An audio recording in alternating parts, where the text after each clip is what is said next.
Hello, and welcome to Booked Solid, New Canaan Library's podcast for adventurous readers across all genres. I'm your host, Kathleen, a collections librarian. I'm your host, James, a reference and instruction librarian. And today we are discussing The Dream Hotel by Laila Lalami. The Dream Hotel is a science fiction novel taking place in the near future, and I'm going to give a non-spoiler plot summary introducing the book and some of the concepts it's dealing with. And then afterwards, we'll give a spoiler-filled plot summary with everything that you need to know for a discussion about the book. So, The Dream Hotel takes place in the near future and follows Sarah, who's a 38-year-old museum archivist who gets detained at the airport while returning home from an overseas work conference. She's done nothing illegal, just had a bad interaction with a fellow passenger, accidentally lied to a security officer about how her trip had been paid for, and she's had dreams about hurting her husband. That last piece of information was legally accessible by the government because of an implant she got known as a dream saver that she received to cure her insomnia. Together, all of these factors have caused her risk assessment score, an algorithmically derived number that tries to determine if a person is going to commit a crime, to rise above the acceptable limit, which means that under U.S. law, she's deemed a potential risk to others by the Risk Assessment Association and sent to temporary involuntary detainment for a standard 21 days of monitoring at a third-party detainment center. The story follows Sarah's time in the retention center, as they're known, and her struggle living in what is essentially a prison for people who haven't really committed a crime, but whose algorithmically derived scores suggest that they might. All right, so before we get into it, what do we think? I liked this book a lot. I thought that a lot of the ideas that it was dealing with are very prescient for the moment, especially given how technology is very quickly advancing and how data collection is kind of ubiquitous now across all different services, and how we're getting to a point where everything is talking to each other and all that data is being shared. So this is really, in many ways, a cautionary tale about data collection and third-party for-profit people who have access to that data and who assume official responsibilities from the government that they are providing that data to. There's a lot of interesting things to chew on in this book. Definitely. Yeah, this book, I thought it was really well done and I really liked it as well. But this book was rough, I think, in terms of, like, it just gave me so many new fears. It's pretty bleak. I'll agree with you. So I had to put it down quite a lot, I think, just because of the heaviness of everything that she was saying. I mean, the things that are already here, the things that are a little more speculative, but feel that they're maybe 6 months out, all of those things, it really weighs on you after a while, I think. So I do think it was written really in an accessible style, actually. Like, I think Definitely. I could have breezed through it except for the fact that I was just so disturbed. But it did give me so many things to think about, and so I think it really is a phenomenal book discussion choice in that sense. And I'm excited to just talk about it because, yeah, there's so much going on there that I think it's all well done and well presented, but it's scary. Yes, definitely a scary book. And to kind of go a little bit into more why this is so scary, let me give the spoiler warning here for the spoiler-filled plot summary. It's going to pick right off from where I left the non-spoiler plot summary. So if you haven't read the book, but it sounds interesting to you, definitely pick it up and give it a read and then come back later. But if not, here is the spoiler-filled plot summary. Remember that 21-day involuntary detention or retention period that I mentioned? The book opens 10 months into Sarah's stay at the facility. She's had no release hearings due to bureaucratic issues that are completely outside of her control, and she's now at the complete mercy of SafeX, the for-profit company that runs the retention center. Every move is tracked by cameras. Attendants are monitoring her and the other retainees for any infractions, and her very dreams are being scanned for objectionable content. Any step out of line is grounds for an immediate increase to her risk score, and as long as that remains over the limit, she basically must remain at that facility unless she has a hearing, which she is unable to get due to bureaucracy and situations outside of her control. Having made an enemy of Alex Hinton, one of the facility's attendants, Sarah is constantly getting written up for made-up infractions, So her risk score is already moving in the wrong direction. And she's now becoming worried that her husband Elias is growing frustrated with her and might leave her for someone else because since she's been detained, he's had to parent their 2 young twin children on his own, and the family's finances are in free fall because of legal representation and providing money for her to spend at the for-profit facilities kind of for their conveniences. While in detention, Sarah desperately attempts to mold herself into the ideal person, ignoring her fellow detainees, trying to meet the standards of SafeX, and always second-guessing herself, her dreams, and her very identity as a person. She's willing to do almost anything to get out to be with her family, but while she's struggling to get her risk score down, SafeX itself is laser-focused not on the detainees, but on their ability to make a profit, providing low-quality amenities to the people under its purview, making detainees provide basically free labor working on lucrative contracts that it makes with outside industries, and charging top dollar for basic things like sending emails and communicating with loved ones. All the while, Sarah's lawyer and her family are telling her to just behave, follow the rules, get her risk score down, and that's what she needs to get released. They don't have any understanding of the pressure and mental toll that this retention period is having on Sarah or her very sense of self. Eventually, after a traumatic evacuation from the facility due to an out-of-control wildfire and a later outbreak of norovirus that threatens to paralyze the entire detention center, Sarah's had enough and stops trying to force herself to be perfect and starts fighting back.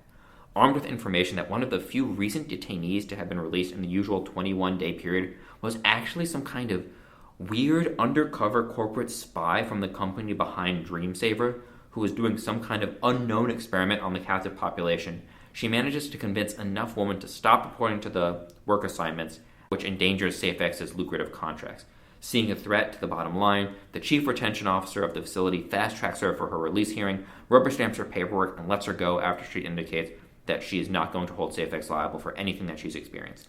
Reuniting with her family, Sarah is unable to let go of the many indignities and injustices that she and her fellow detainees faced, and she resolves to work against the company despite all of the risks that entails. It's a lot. It's a lot.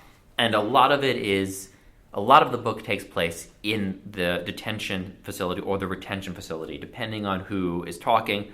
The people who are being involuntarily placed in this detention center, they're not allowed to call it a jail or a prison or like a detention center. They're encouraged, I believe, to call it retention, right? A retention center. And they're retainees instead of detainees, I believe. Right, exactly. Yeah. So they're obviously, they're playing with the language here. They're being very careful. So even, I think it's interesting too, because you'll see someone like Sarah is a little more maybe willing to confront what it is and will talk about it as being more prison-like, and then other people will say, no, it's not like that. Or maybe especially, this woman who is undercover, as we find out later, from Dreamsaver. But there is a real interesting dynamic, I think, in all of the women who are in the center, the different stages that they're at, and it's just a really fascinating story, too, to see that progression. As you talked about, all the ways that Sarah goes from being compliant to, by the end, just saying, like, this is not working. Like, I'm deluding myself by believing this will ever work. It was nice to see it all laid out for me because I realized that it's just so elegantly done, where it starts at that point of like, okay, everyone's just trying to get through this, do their job. She actually thinks that everyone else has been committing or will commit the crime. She thinks of them more in terms of like, I'm innocent, they're dangerous sort of thing. So then I think it's a nice progression to see at the end that she realizes how much they're all in the same boat. I think that one of the most interesting things about how the story starts is it really does start with a bad interaction with basically a TSA officer at the airport. She lands, she's busy, her husband is circling like LAX or something, with the two so stressful babies in the car. He's having a bad day He's too. having a bad day. She's trying to get through the line. She gets called aside because somebody on the plane who's having a medical emergency reports her maliciously to try and get her in trouble because they're mad that they didn't get to fly in the plane. She has a bad interaction with a TSA officer, and then basically at this person's discretion, he basically flips her into this entire situation that she falls into. And when she originally lands into the retention center, she's indignant. She's like, I'm a victim here. I don't belong here. I'm going to assert myself and stand up for myself. And she quickly learns that is not the way that the facility is going to basically accept any kind of behavior like that. That's unacceptable for them, and that's going to get her stuck there for a longer amount of time. She tries to, I believe, she gets on the wrong side of Hinton, who's one of the attendants, and then she tries to see if they're spelling her name right in her file, and then she gets tased and written up for that, and then she has to stay even longer. So she starts off not even accepting, she starts off acting like any one of us would if we had been, unjustly accused of something we didn't do and put into a situation like this, and then she tries to mold herself into that perfect person. So do we want to get right into it? So, this is a very claustrophobic story. For sure. This is pretty much about, whether we call it retainment or detainment, I mean, it's pretty much the same thing. And one of the things that Lalami is pointing to, I think, pretty clearly is something that exists in our world already, which is for-profit prisons. Definitely. One of the themes that she is pointing out very frequently throughout this book is all of the instances in which Sarah and her fellow detainees, they are forced to pay for basic goods and services. They're provided with very low quality food. They're provided with barely any contact with the outside world. For any kind of meaningful engagement or even meaningful outreach to their families and stuff, they need to pay a premium fee. There's PostPal, I believe, is like the email and letter service that they do. That's very expensive. People are always asking to have more money added to their accounts so that they can pay for these services. There's a commissary that basically lets them have decent food and snacks.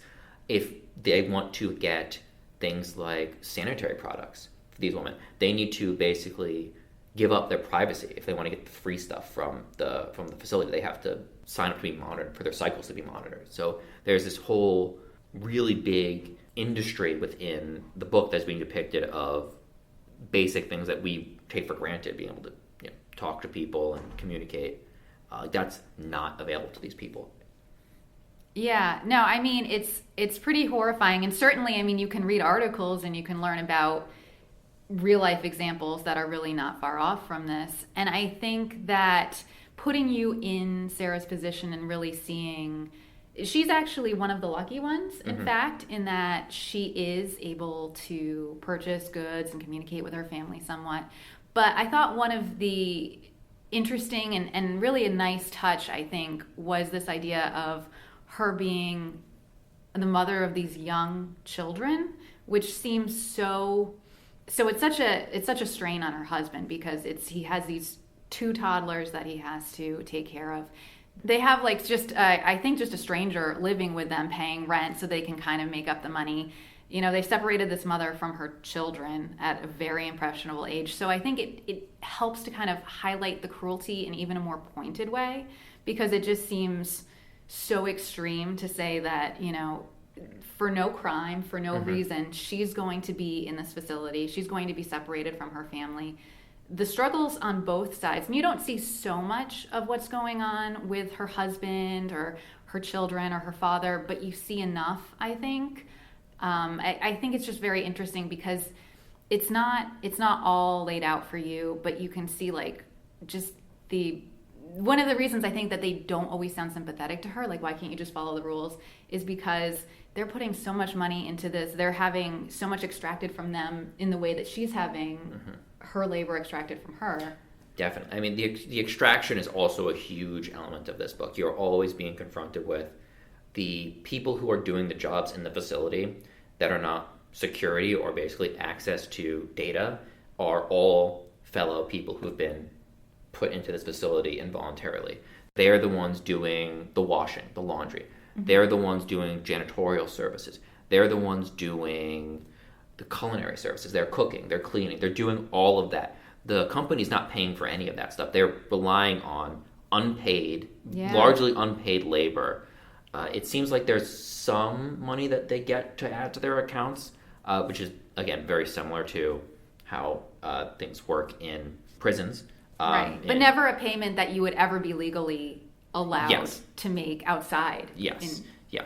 And I mean, there's plenty of articles out there talking about, the amount of value that incarcerated work does provides for prisons. I think there was an article, I believe in The Guardian, saying that at one point there was like $2.1 or so billion of goods and services being generated from incarcerated workers. And that's not counting like maintenance work, like janitorial and stuff. That's just like in this book, SafeX has contracts with various AI companies where they basically have the detainees go and sit in trailers and say, can I tell if this is a robot made this or not? Yes or no. And then if they are able to get enough data from them in a certain amount of time, SafeX gets a lot of money. And that's basically where they make their business. It's not, their primary business is not holding these people and monitoring them if they're risks or not. The actual business, it seems, that this book is pointing to is extracting this labor from them. Yeah.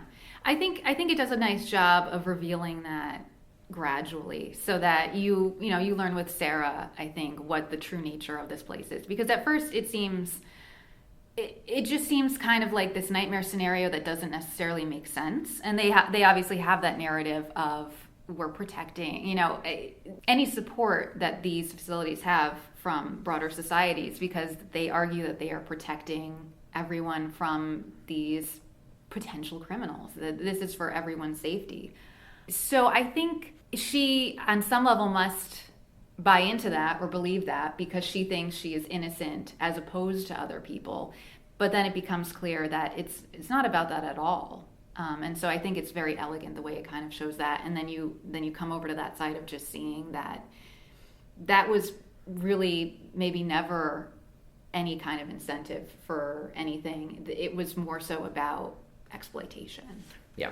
And I think it's important to remember in this book specifically too, none of the people have actually committed the crime that they are supposedly in here for.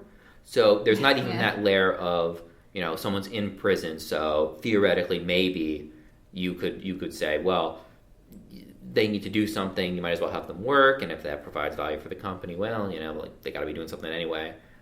In this case, it's, they didn't even do it. Right? They didn't do the crime. They shouldn't have to do the time and also provide a bunch of free labor to this company that's treating them like garbage. There's later on, they're not even getting basic sanitary supplies for like hygienic, not even sanitary, hygienic supplies during an outbreak of norovirus. They don't have soap.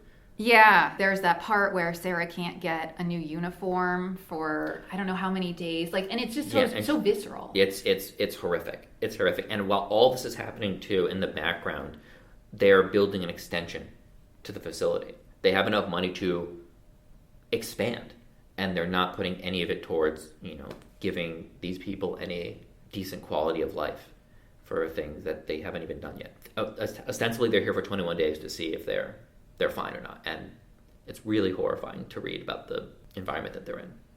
So I think that does maybe lead us a little bit into pre-crime and algorithmic data. Yeah, so pre-crime is, it's not a new idea in science fiction. There's the famous Minority Report, Philip K. Dick, all of that stuff, people being able to tell someone's doing a crime or not. You gather either through, psychic or magic powers or through some future technology where you can figure it out and then crime drops.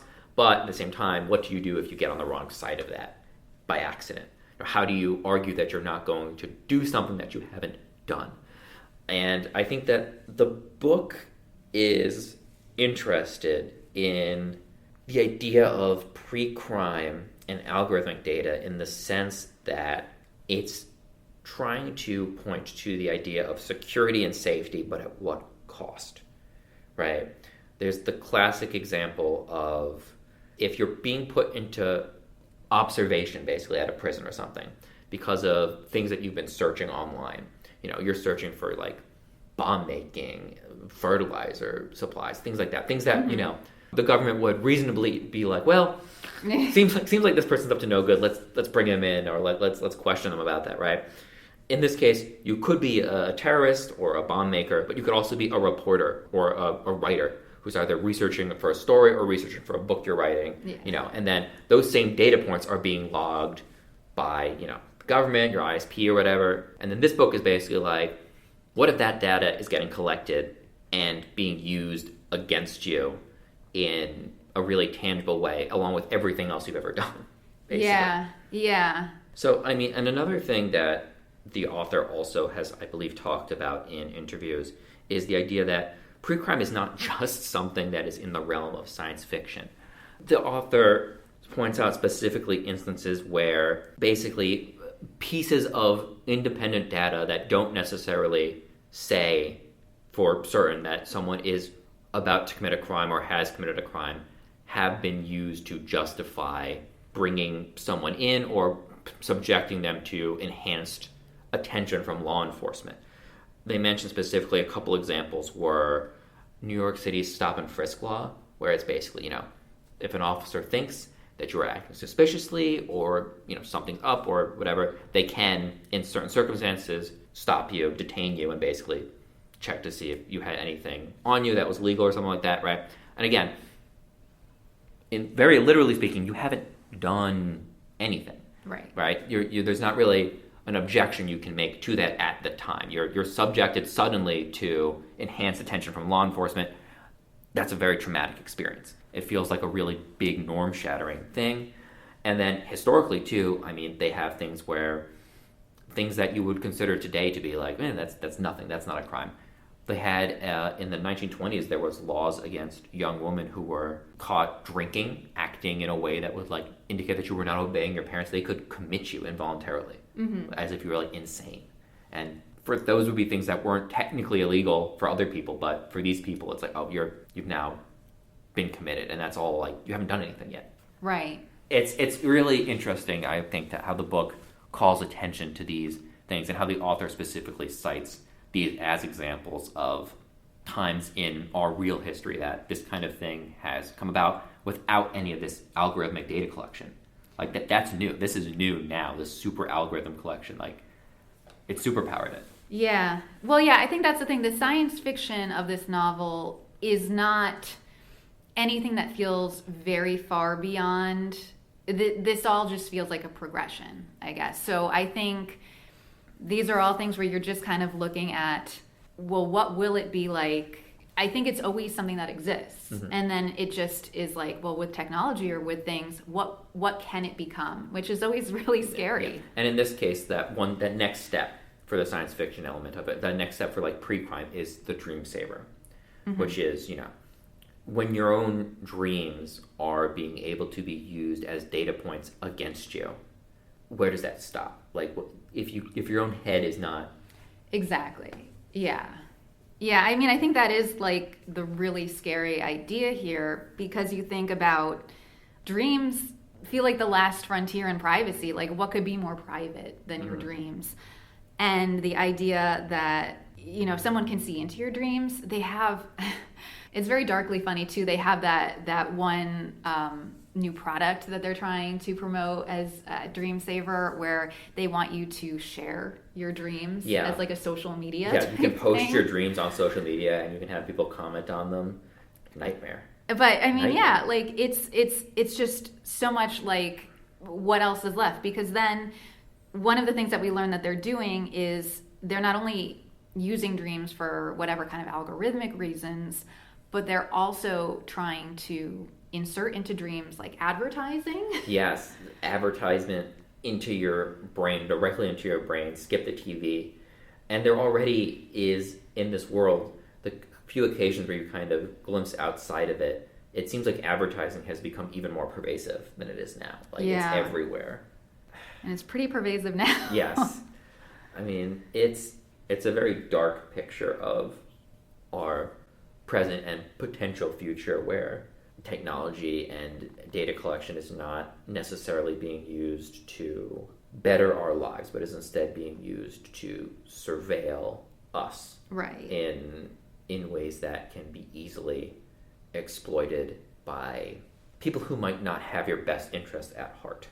Yeah, certainly. I think it's very much a cautionary tale, because it shows you, she's getting the dream saver because she has newborns and she can't sleep. She's insomnia. And she's it overnight makes a huge difference in her life, and it's great.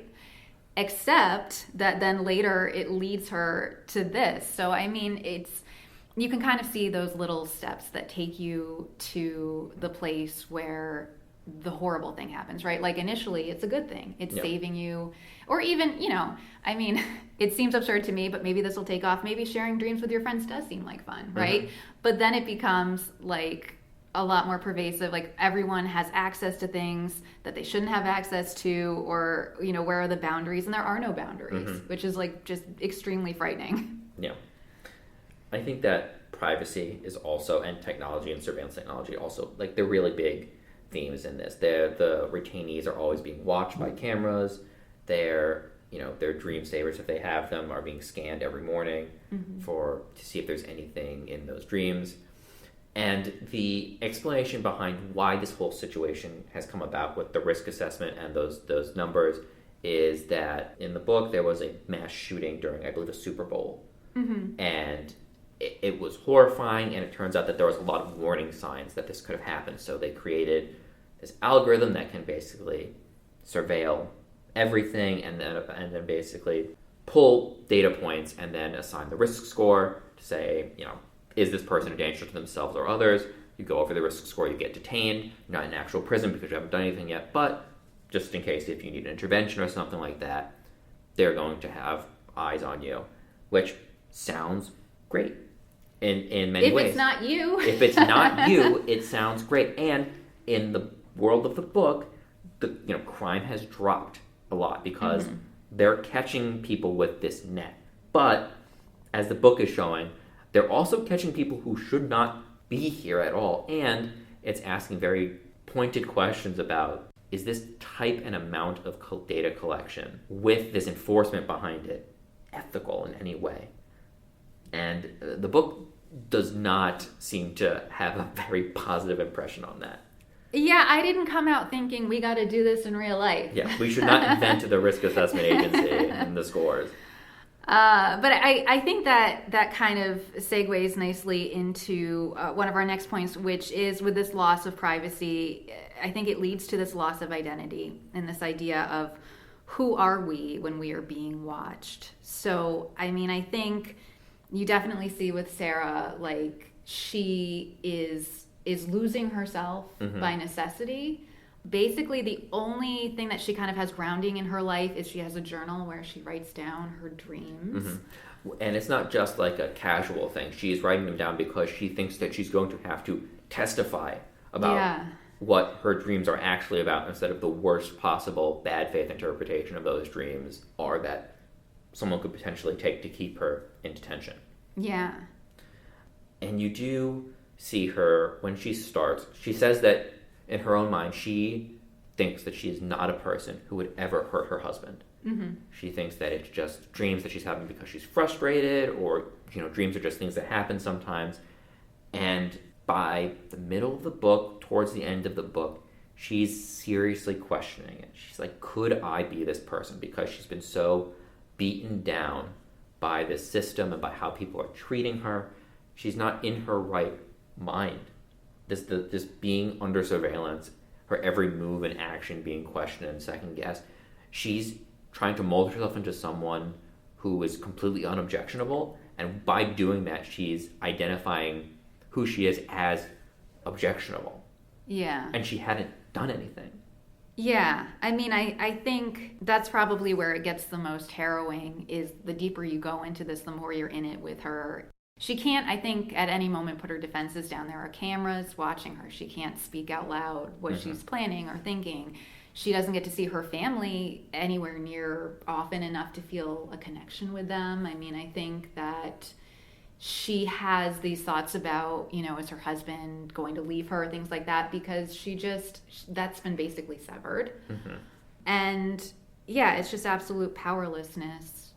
It speaks to, I think, also just our relationship with technology and how ubiquitous surveillance technology is as well, and how that can contribute to the idea of, you know, who you actually are. Like who you are as a person is different. You're a different person in different places. Right. I'm a different person at work than I am at home with my family and, you know, at home by myself. You know, there's different things that you'll do. There's different, you know, approaches you'll take to situations because, you know, you've got a core personality that's you, but you're going to do different things in different places depending on if people are there or not. That's just natural.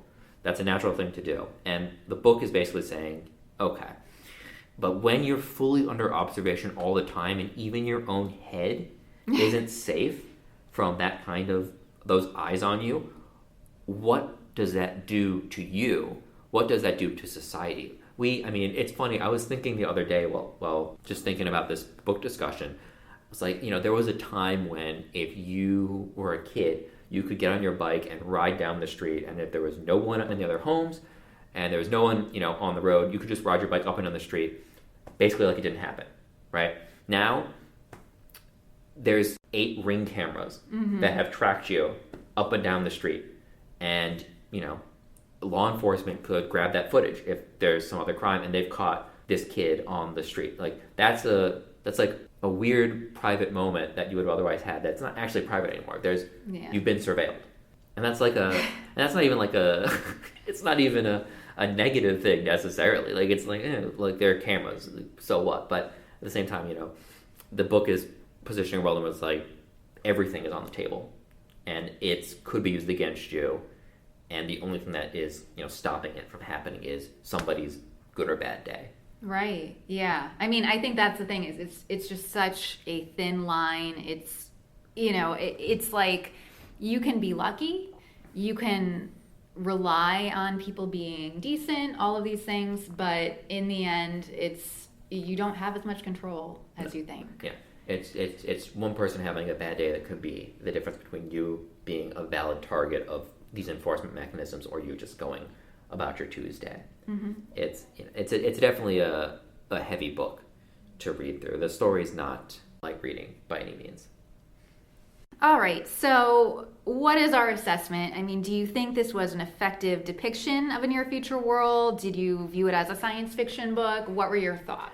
That's an interesting question. I had some trouble occasionally figuring out what kind of book this is. This is more speculative fiction. I don't think I've seen it referred to as science fiction sometimes. I don't think it's really... Science fiction doesn't play as large of a part of the book as you would expect it to. The Dream Saver is a constant presence in the book. Sarah's always engaging with her dreams. She's trying to make sense of them, and while knowing also that those interactions are being monitored by the government and by SafeX. But it didn't feel like that was the focus of the book. Really, it felt kind of just like the hook to get you into the book, and then it really is all about look at what's happening in this retention center. Yeah. Look at what the surveillance is like, look at all this stuff. The Dream Saver is just kind of like the final twist of the knife, saying that there's nowhere private anymore. Like, your head is not a barrier for data collection anymore. That's kind of like the final twist of the knife, but it's really focused on everything happening outside of it, even though there is a chapter from the perspective of the employee of Dream Saver who's coming in and doing dream advertising and then coming out and then learning about the next big thing in dream gathering technology and things like that. Even with all that stuff in there, it really doesn't feel like the technology is a focus of the book. Yeah, I don't think so. It is a lot more, I think, about Sarah's journey and the struggle of, losing yourself, being surveilled, being forced to live and work in this place against your will. Collective action also is the way that she Collective gets out. action, I think we should talk about that. Yeah. Because I think, there's just the smallest glimmer of hope in this. And I think that ending is very frustrating, I think. Because intentionally so, it has to be. It has to be. And I liked it because of that. But it's just so devastating and so frustrating because she doesn't get out because she's ever been able to prove that she's innocent. Because it's never been about that. She's just been a big enough problem that they are just like, this is it. It's anticlimactic. But she does resolve to not give up on the women who are still in there, to continue to help them, to not just try to push this in her past and say it's over with. Because, I think they all played a role in her getting out, certainly. I don't know what that looks like for her future, but, I think the community that she develops and their collective action is a bright spot in the book for me. I agree. I think that it's a nice way to talk about the way that you can make meaningful change to systems that seem impossible to overcome.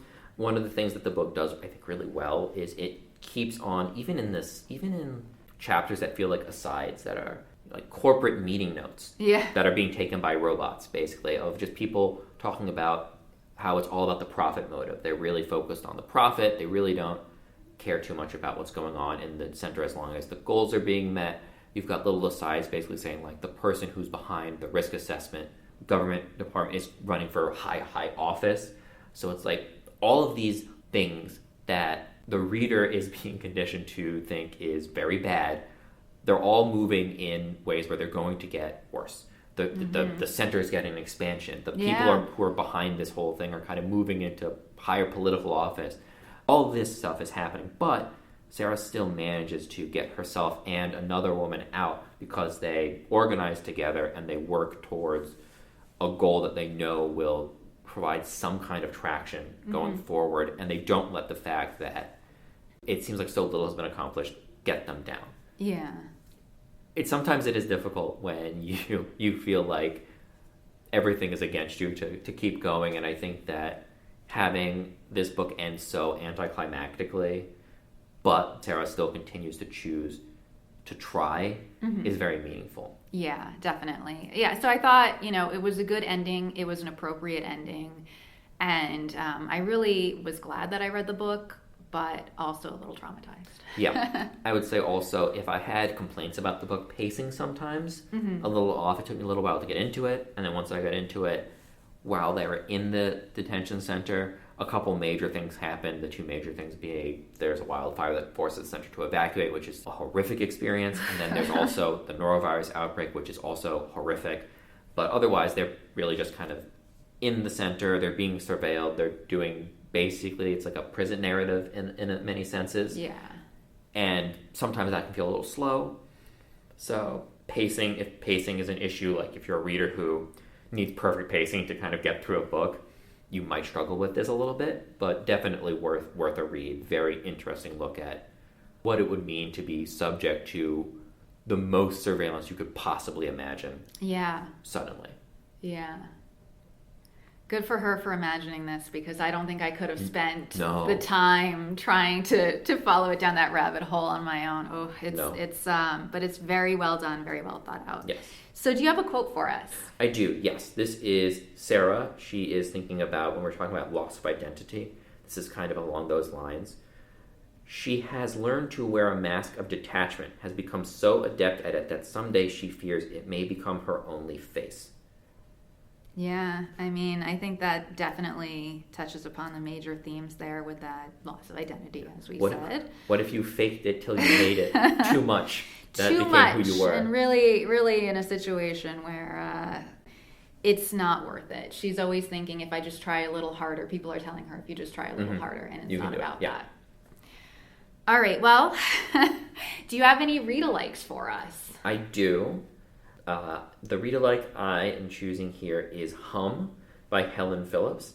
This is a read-alike for people who have read this book and really liked the parts where you had to stop and sit and think, oh no, this is right around the corner. This horrible thing, this horrible technology or whatever is right around the corner, and I'm really worried about it.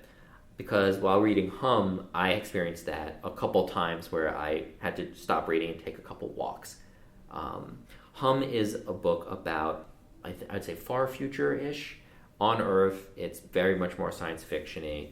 There are these robots called Hums, and they basically enable most of society to function, but advertising is super pervasive. There's been climate disasters, so the ecosystem is all over the place. There's widespread mass poverty, and it follows a woman who has just been fired from her job, and in order to make income so that she can help provide for her family and her children, she undergoes an experimental procedure which basically makes her face unrecognizable to the ubiquitous security apparatus throughout the world. It's an experiment basically for very wealthy people who are, before they get it for themselves, they're going to test it on people who need money before they do that for themselves. And basically, she takes the money that she gets from enrolling in this pilot program to take her family on a brief vacation to the city's green zone, which is like a botanical garden with clean water, clean air, trees. It's like a beautiful retreat. But one of the kids maybe slips away back into the city out of there. And the story is kind of about social media, judgment, technology, and the family. Mm-hmm. It's very interesting, very upsetting at times, look at a future in which some things have gone extremely awry, but it's very grounded in the human experience and trying to fight to protect yourself and your family. Very moving. I really enjoyed it. Sounds traumatic. Will it mess me up as much as Dream Hotel? Yes, there's a scene involving advertising to children that made me want to claw my eyes out. I was so angry. Oh, yeah. Okay. It sounds good. It's good, but there's some really upsetting parts in it. All right. Well, I have some read-alikes as well. First one I wanted to recommend was I Who Have Never Known Men by Jacqueline Harpman, and translated into English by Roz Schwartz. So this is a French language novel that was written in about 1995, I believe, and out of print for some years. It was republished and rediscovered in 2018, and it surprisingly had this like huge resurgence on Book Talk. It's like a TikTok famous book now, even though it's like this kind of slow, contemplative, literary story. But it's excellent and also very disturbing. Oh, yeah. You get thrown into this world, and I don't even want to give too much away because I think part of the experience is just not knowing what's going on and being immersed in this really weird world. But just to give the very basic outline of it, there are these 40 women deep underground who are like imprisoned in a cage. So they're constantly watched over by guards. They don't have any notion of time or anything because they're underground, so they don't have like the sun in the sky or anything to mark time by. There are only these lights on downstairs, and the guards don't speak to them. They don't really remember their time before. They don't really remember what happened to put them there. So they kind of know maybe some details of who they were before, but they can't remember a lot of things. And among them, there is this one young girl who's the 40th prisoner, who's much younger than the rest of them. And so she's not really embraced by anyone else because she's so much younger. She doesn't really fit in there. And she doesn't know anything of life, really, because this is all she's known. And somehow, I will just say that they are able to get out and go into the broader world. And that is not where their troubles end. So it's like a really strange kind of science fiction story. Similar themes of like the imprisonment and how you behave, I guess, while you're being watched, because that's the first part of the book where they're always being watched and they're always around each other. But then also the different ways that these women either resign themselves to their fate or dream of escape, or, you know, it's an interesting dynamic. It's really fascinating, really claustrophobic. So I think it reminded me of the Dream Hotel in some ways.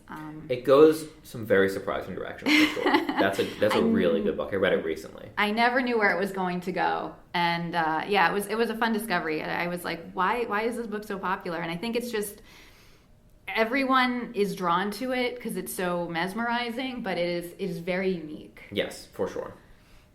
The last book I have to recommend is Prophet Song by Paul Lynch. This is set in Ireland. Paul Lynch is an Irish author, and this is about Ireland basically descending into authoritarianism, and it's this shocking portrait of basically this one woman's struggle to keep her family together, to keep afloat with all these changing rules and the strange world that she's in. So if you think about like Sarah's husband, and what does it look like for the other parent, for the other person? So in this case, her husband has been taken away. He's, I think, in like a teachers union or something, and he gets taken away like by the secret police or something. And then she doesn't know where he's being held. She's trying to track him down and is not getting answers. But it's an interesting story about when there are rules that are constantly shifting, when there's constant surveillance. How do you adapt to that logic? Because you're still thinking of the old world. Mm-hmm. And it's extremely traumatic. It won the 2023 Booker Prize. It's deeply horrific, but very thoughtful and interesting. And I mean, I think it just really engages with questions of, you know, when you cede certain freedoms And then those things escalate, where does that lead you and what happens and how do you adapt to that? So, if you're looking for something upsetting after you read something upsetting, like The Dream Hotel, you should pick this one up. Well, speaking of things that are upsetting, Kathleen, what are we reading next? We should probably be reading something really light and upbeat, but instead we're reading Everything is Tuberculosis by John Green. This book is so popular. It is, and you know what, with good reason, because this is a great book. And I think one of the things I really love about it is it's such an accessible book, and it's something that I felt like I knew roughly, like, what is tuberculosis? What's its story? I felt like I had an idea, and then I read this book and I realized I had no idea.